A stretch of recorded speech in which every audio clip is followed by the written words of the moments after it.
Welcome to the You Are Creative podcast with Suze.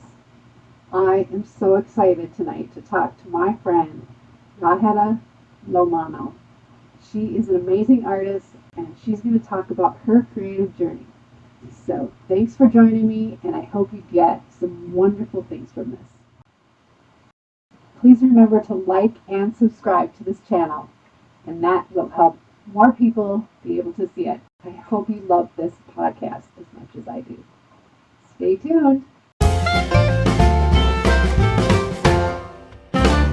Welcome to You Are Creative with Suze. And today I'm super happy to have a guest on, and I would like to welcome my friend Rahera Lomano. Yeah. Yes. Oh my God. Yes, you nailed it. I've been practicing. Yeah. And, so I have been following this lady's creative journey, and she is an amazing person. She's an amazing artist. And so we are going to find out all about her today, and we are going to just enjoy some of her work. She's going to share and show and tell, and I'm super excited. So welcome to You Are Creative with Suze. I'm super happy to have you here. Thank you for having me. This is actually an honor. I never thought I would ever be doing a podcast, let alone being on a live video. So yeah, this is amazing. I'm super happy to be on here with another creative as well. But yeah, so should we get started? Why don't we just start? Why don't we start by, I'll have you introduce yourself, and then just tell a little bit about like where you live, who you are, you know, where you grew up, things like that. Maine.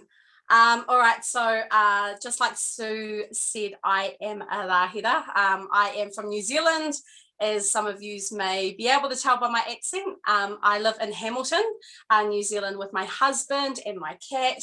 And yes, I am an artist. I've been actively doing art for almost about a year now, been getting into the creative journey. And it's been amazing. It's been raw, it's been real, it's been beautiful, it's been ugly, and I've loved every bit of it. And it's been a lesson, it's been a journey, and it's just taught me so much about who I am, but also about what we're capable of as humans to be creative, that there are no limits, there are no boxes, that it is completely open. Yeah, it's been amazing. So yeah, that's pretty much where I am at. Did you grow up in New Zealand? Have you lived there your whole life? Yes, so I was actually born in Christchurch, which is in the South Island of New Zealand. Some people may know it for their earthquakes. And shortly after those natural disasters, I made the choice to come up here to Hamilton to reside. So yeah, I've always been a New Zealand girl, but I've always moved to and from the north and south. Yeah. Okay. Now, when you were a kid, we're going to start talking about creativity. So when you were a kid, what was your favorite thing to do, or how did you play? What did your imagination do? Where did that take you? How were you creative as a child? So one of the most vivid probably things that I turned into was finger painting. I loved finger painting. That was by far my favorite thing. And I also liked those little pens where you blew them and it came out with like ink, and you could just draw multiple different shapes with them. I thought those were really, really cool. And I also liked building shapes. I loved shapes. Like I know this may sound a little bit odd, but I always had a fascination for shapes and how they could mold together and create a new shape. Sandpits, like I just had this idea of just creating things and making them come together, two things that were completely odd and just making them one. So yeah, finger painting, shapes, and creating new things out of two completely different mediums or textures. Yeah. So I remember doing those too. It's like the little straws that you blew the ink out of. You made like butterflies and stuff. Oh, they were cool. I just remember doing it and blowing too hard and hyperventilating, getting lightheaded. or you'd blow so hard there was just too much ink. It's like, oh, it's a beautiful blob. Yeah. Yeah. Yeah. Very cool. And so, so tell us about your creative journey from when you were a kid until now. So the overall thing that I have received, like being here, looking back on my journey, is just the whole journey about rebirthing. The rebirth. That's basically what I have concluded in my journey so far, and it goes right back to when I was a kid, when I was actively creative, particularly with painting. I loved painting, finger painting, and it just went all the way back to where it didn't even stop there. Like, I tried out dance, I tried out singing, I was in drama class, just all these different ways of expression, because that was the one thing that always hooked me into creativity. Was it was a way to express, and I'm such an expressive person. I get really deep in my emotions. I am very, yeah, I wear my heart on my sleeve. So expressiveness was something that was just so key to me as a child. I was very open when I was, hurt, when I was sad, when I was happy, when I was angry, and that I would channel into creativity. And I guess there is one story that really highlights a beautiful rebirth, and that's going back to when I was 8 years of age.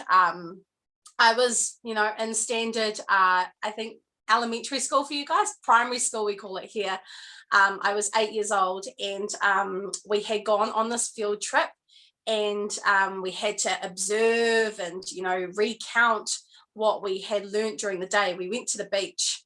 One of my favorite places as a child was going to the beach, particularly to swim and go for the waves and just have the water on my fingertips and in my feet as well, and just getting dirty was just one of my favorite things. So the day after we went to the beach on our school primary school trip, I had to, well, the whole class we had to recount what we had seen, what we had heard, anything about the day, about the trip. And I was so excited because we could just go nuts. They were like, you can write, you can draw, you can do a 3D model with sticks about the day. And I was just like, I am going to finger paint this day. And I just went hard. I went on this massive canvas, and I just remember just what I saw and what it looked like and how it felt. And I just drew this beautiful picture at the beach with rocks and sands and seagulls and the sand. And I was so, so proud of it. I was like, this is the best thing I've ever created. I was just so proud of myself. And, as kids, when we do something that we were really proud of, you want to show people, you want to show the whole world, you want to show people what you can do. And yeah, you have just such massive confidence as a kid. So what did I do? I showed everybody I could. I showed my friends. And this was kind of the thing that I wasn't expecting as a child, is because, and as a kid, you have so much happiness. There's such an innocence in a child. There's so much joy there. And I had come across my first, I guess, little obstacle, and it was judgment. And it was judgment from people that I was very close with, which was my school friends. And I had received, unexpected comments like, oh, that doesn't look really right. That's not how the sea should be. Oh, no, that should be browner. Or the birds don't look like that. The birds should look like this. And that's where, things took a little bit of a hit, where I was receiving criticism that I wasn't expecting. And it did take a little hit at my confidence. And, being a child, you kind of just, sweat it off. You're like, no, I'm still proud of this. I'm still proud of this. And I took it home the same day, and I took it to a person which I absolutely loved, and this person was also creative.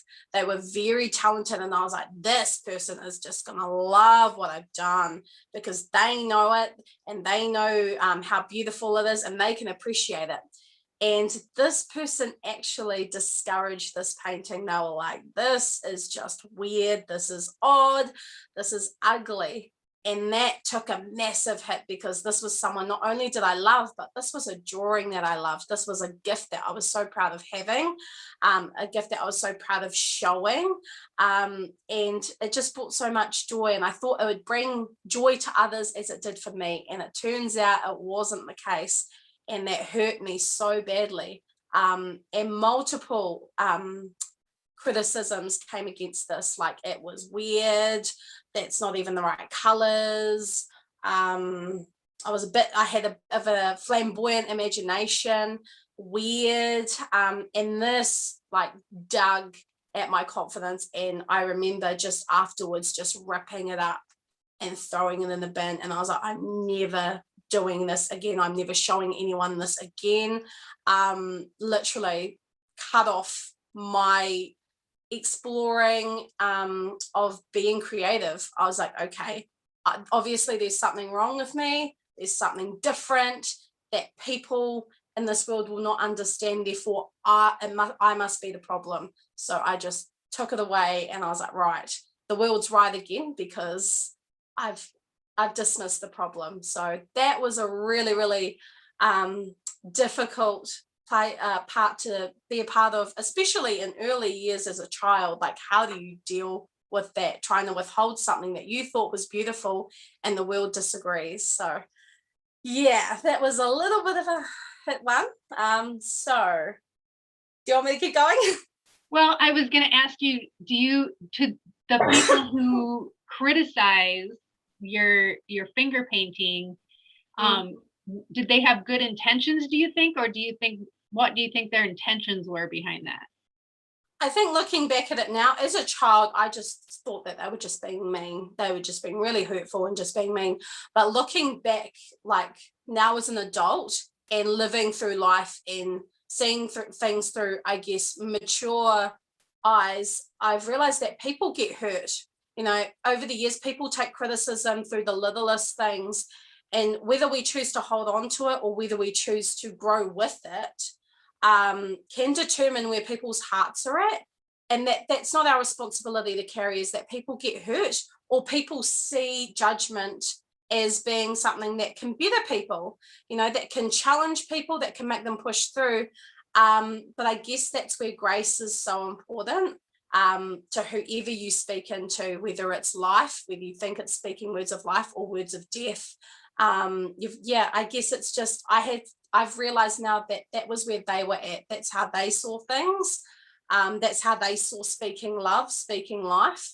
Because I come from a really tough family. You know, we don't really always say I love you or I'm sorry. So it's kind of like the family culture, I guess, you're brought up in. And you know, over the years, I've even had to learn for myself, like, that I don't take that on. And for them, over the years, they've learned, like, I've got to be a little bit more kind, I've got to be a little bit more gracious. So I had to realize that it wasn't a personal attack. I had to realize that that's how they view life overall, and that this was just another situation that they spoke into, and they may not have been aware of it, and just giving that forgiveness and that grace, that they may have not known any better, that I didn't know any better. So I hope that makes sense. Yeah. It did make sense. And you know, as a kid, it's hard to separate criticism from constructive criticism. Absolutely. Because we just see, if it's not a nice word, it's not nice. Right. We don't look any further. There's no in-depth thinking for a child.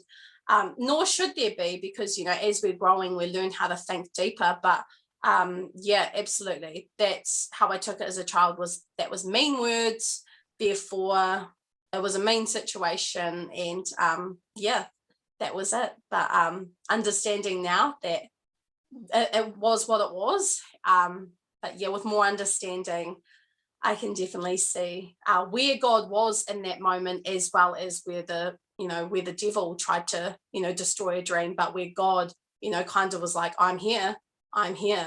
This is not over. This is not the end. So, yeah. So if we take that incident and then you pretty much stifled your creativity from then on, right? For a long time. I guess it was like, it was a battle, because if I look back, there were actually moments where I did engage in creative activities, and maybe because there was trauma there, or maybe because I wanted to block it, I blocked myself from feeling that feeling of joy. Like, I still, I did drama class, and I also did a little bit of art here and there in high school, but I did not take it as something joyous. It was kind of like something, it's another thing to do, or it's another activity for school. So I didn't take it in its fullness, because I was blocking it, because I was sad. I was, really, really down in the dumps, and I was trying to avoid any opportunity that could present itself, or just really any way for me to engage the way I used to, because it would bring back that similar hurt, that similar judgment. So if I just withheld it, I'd withhold everything, including the good, just as long as I didn't feel that pain again. So yeah. So at what point did you have the revelation to dive back into creativity? What was the catalyst that changed and allowed you to be creative again? I feel like it came to a point where, if you aren't channeling into the thing that you're good at, you will try and find anything else that you can copy, or anything else that feels good or looks good. So because I couldn't be my creative self, I would try other things that looked good on someone else, but realistically, I was trying to replicate that on myself, and I just kept hitting dead end after dead end after dead end.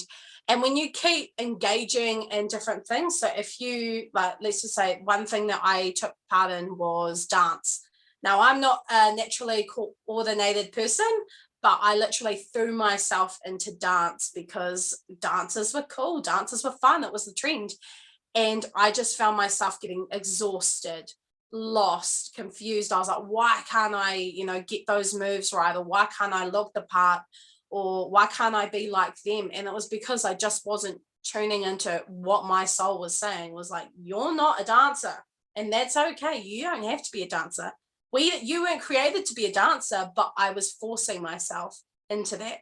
Even like, I tried out law school. I was like, oh great, like fighting for women's rights and fighting for human rights, I'll try that. And I just found myself failing and failing. Not because I wasn't good or anything, but it's because it wasn't me. Who I really was could never really connect. I could do the work, but the inner me would be so exhausted. My soul, my spirit would just be so tired, and that would affect my body, my mind. And I just got to a point where I was just so lost. Like, I had explored all these other things that weren't me. I had forgotten who I actually was. And it got to a point where I had to tell the truth. I had to start speaking the truth. I had to start being who I was. And because I had buried myself under all these other things, I had to be around people that could help me walk this out, that could help me walk through the trauma, that could help me walk through all the things that I had placed on myself that were never me, all like taking off all the labels, all the lifestyle choices, all the mistakes, all the flaws. I had to tell the truth. And that's usually, like, for me, that's how I found my gift. That's how I found my identity. That's how I found everything that goes towards who I truly am, is telling the truth. And, accepting that I was not okay, that I was lost, that I was broken, that I was trying to replace things to actually fulfill things that were so empty inside. Like, I would try and fulfill myself with friends that I couldn't even get along with, that I didn't even connect with naturally because I was lonely. Or I would, go into drugs and alcohol because I was so lost and broken, because I was lonely and because I wasn't myself. I was in this body, but I couldn't connect with anything because I was so lost. So that was pretty much the breaking point, was me being lost. And that's kind of where me and Susie met. I went to this amazing life coach that we connected through, and we just found, you just found people I just was able to find like-minded people that wanted to tell the truth. And you can find people anywhere in the world, but I happened to find my people that could help me there. And we were able to, get through that. And I was able to make the decision to walk out those things. Like, there was like alcohol abuse, there was my body issues, everything had just come to the surface, and I didn't know how to deal with it. I didn't know how to express it. And that's when art came in. How do I like to express myself through art? And I just could not ignore it anymore. I was like, I need to release, I need to let go.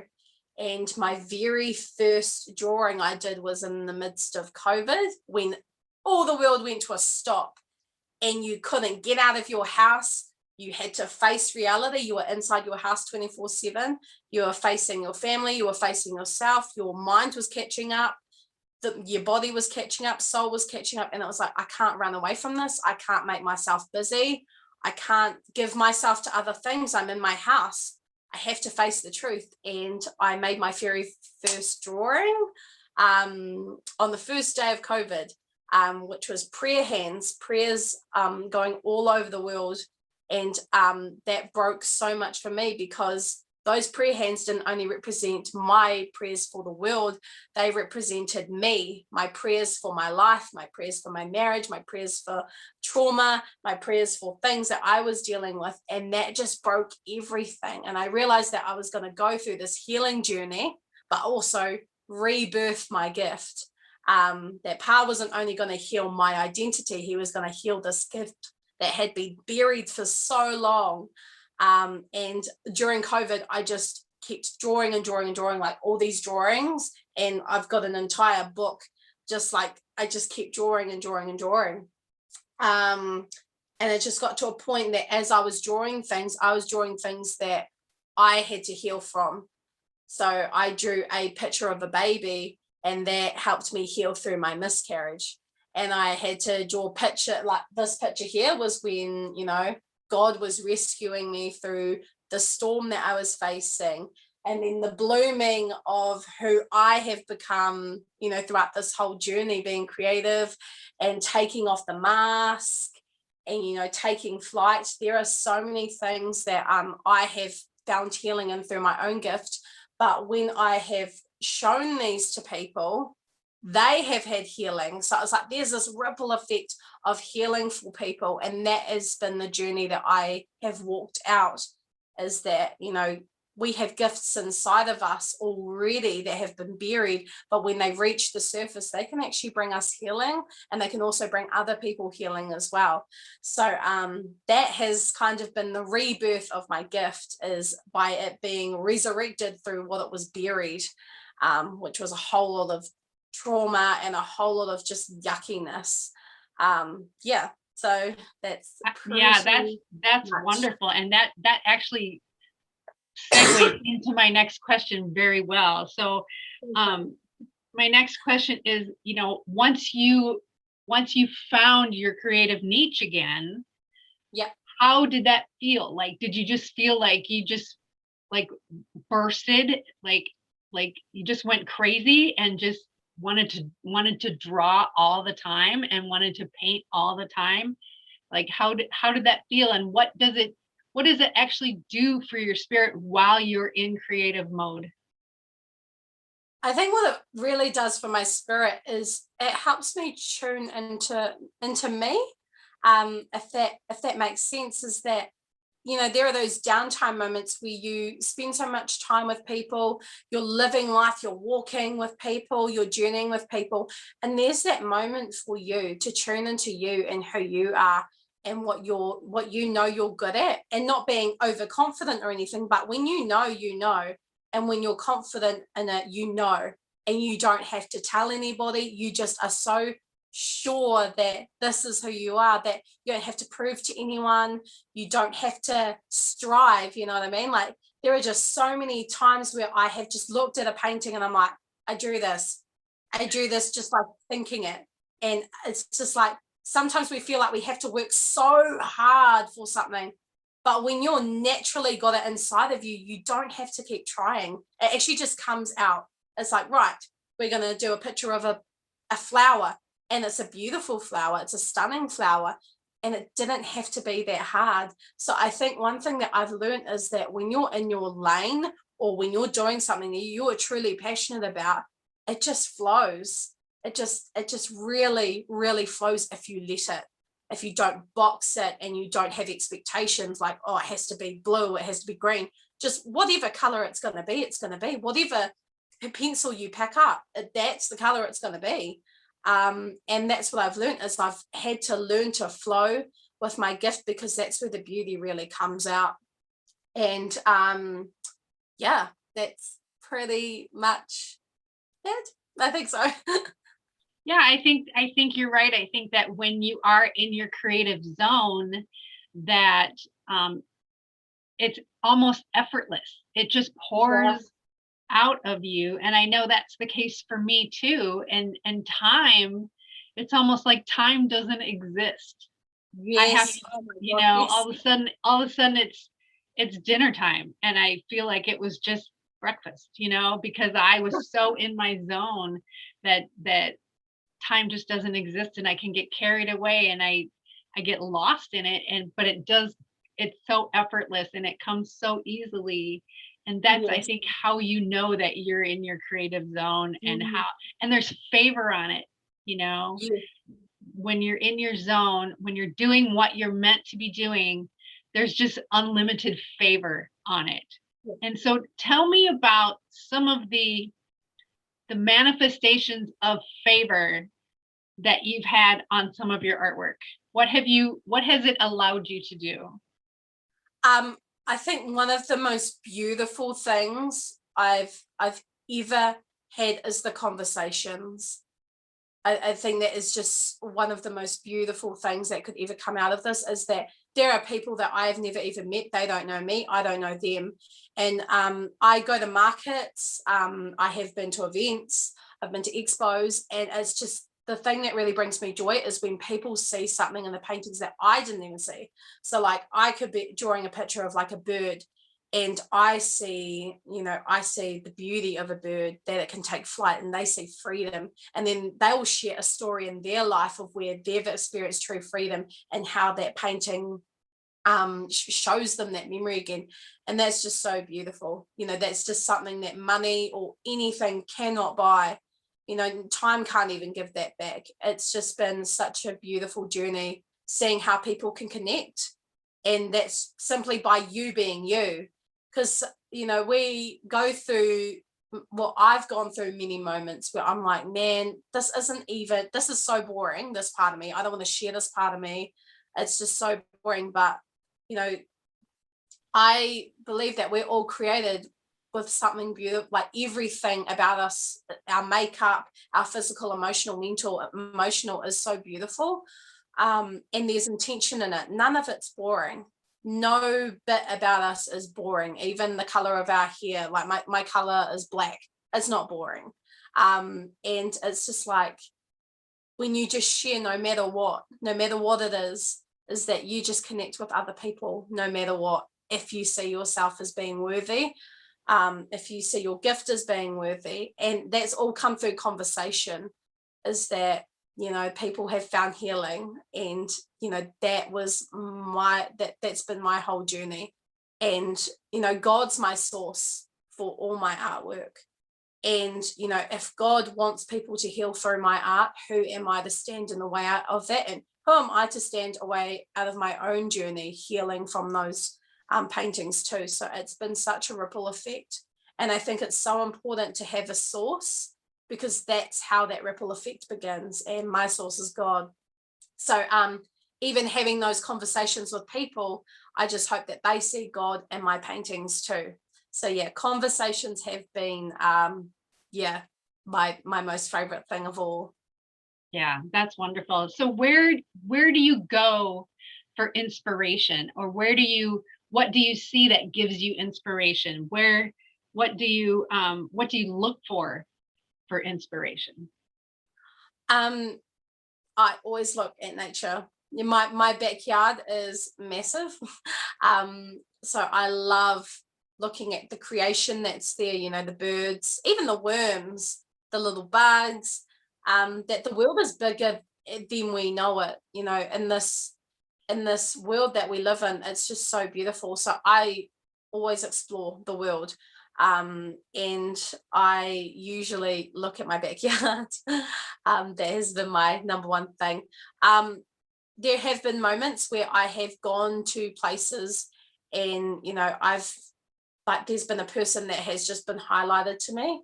And I just see something in them and I paint it, and I usually give it to them because it's for them. So I have moments where there are things that I need to paint for my sake, but then there are moments where I believe God gives me a person to draw for that person.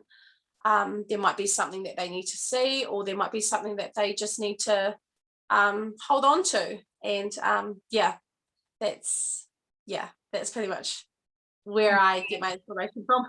Yeah, that's Yeah. great. I love that. So if you were to, the whole purpose of the You Are Creative podcast is to inspire people to explore their creativity, to bring back maybe the creativity that they lost, or to just look at different ways that they can be creative, to identify their little creative niche. So if you were to inspire somebody to look for, like, let's say if somebody says, well, I'm not creative at all, like I'm not good at anything, what would you tell them? How would you inspire them? I think to take a look around, look at one object and look at how it's made, look how it's created, look how it is. Does it have nails in it that put it together? What color is it? Was it always a chair, or before it became a chair, was it a tree? Like, what process did it go through to be that thing? I have random moments where I'll just look at something and I'm like, where did you come from? Like, I'm looking at this stool in front of me right now. It's a wooden stool. And I'm just like, what tree did you come from? What tree did that soil grow in?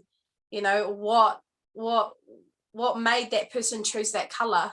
And it's like, if there are things around us that have been reinvented or recreated, who's to say that we can't do it? You know, like everything in your house, every piece of furniture, even the house itself, there were hands that created it. Including the trees, there were hands that had planted it. The concrete out on the street, like everything around us has been created for us. The house that you live in, the coffee that you drink, like hands have made that coffee. So it's like, just looking around, you can see there are hands that are on you, not just God's, but other people, just so you can enjoy the moment, live the life that you live. Be the person that you can be, the clothes that you wear. I think that's the biggest inspiration of all, is looking around and seeing whose hands have been on it, what have they created, and what can you do to add those hands to the world. Yeah, that's excellent. That's very, very good. So now, that you remember when you talked about that finger painting you did when you were a little girl. Yeah. Okay. I heard a rumor that you recreated that. Is that true? Oh, well, that's not a rumor, because that is true. So I have recreated this painting 3 times. And this came from a moment where I felt I was getting a little complacent in my life. And I really do believe that God had rebirthed it, made me paint it not once, but twice, because there were just moments where I had to get back into that groove again of creativity. And the first time I repainted the beach painting was during a time where I was at Bible college and I was stuck for an assessment. I was like, I have no idea what I'm going to do. And going through teenagehood, I was just so lost. I had lost my creativity. I had just felt so lost. And God had brought back out this painting to not only for me to see what it could do, but also see the healing that it could bring. It actually pulled out a lot of judgment that was in my life. So it didn't only pull out a lot of judgment in me as a child, it actually pulled out a lot of judgment that I had faced as a teenager. and it brought healing again. And then the third time was when I think it was about maybe 4 or 5 years ago, was when I had to share my story about being a child and rebirthing this creative gift that I have. So I actually have it right here. I was hoping you would. Sorry, the sunlight is gleaming on it, but nonetheless, That's beautiful. And every time I've painted it, it has been finger painted. So I have not once changed the medium. This was finger painted. Yeah, and just trusting, what your hands can do.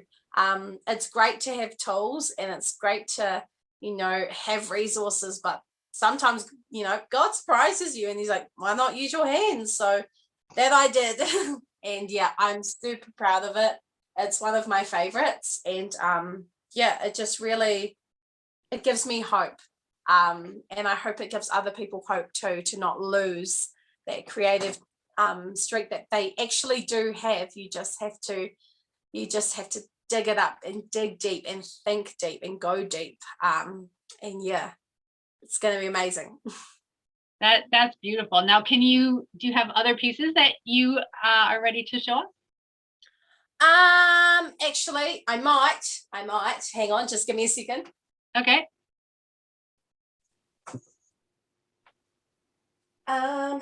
Alrighty. So we have these 4 up here. These are my recent pieces. But I do have a piece that I have been working on.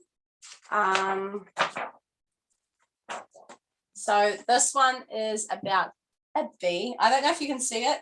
We can see it. Yeah, it looks beautiful. I love that so much. So yeah, this is a few of the things that I've been working on in this season. I do have a lot of paintings online, but as you may know, that some of them have sold.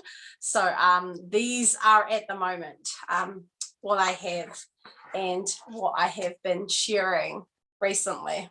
I feel like that bee one would make an awesome tattoo. Yes.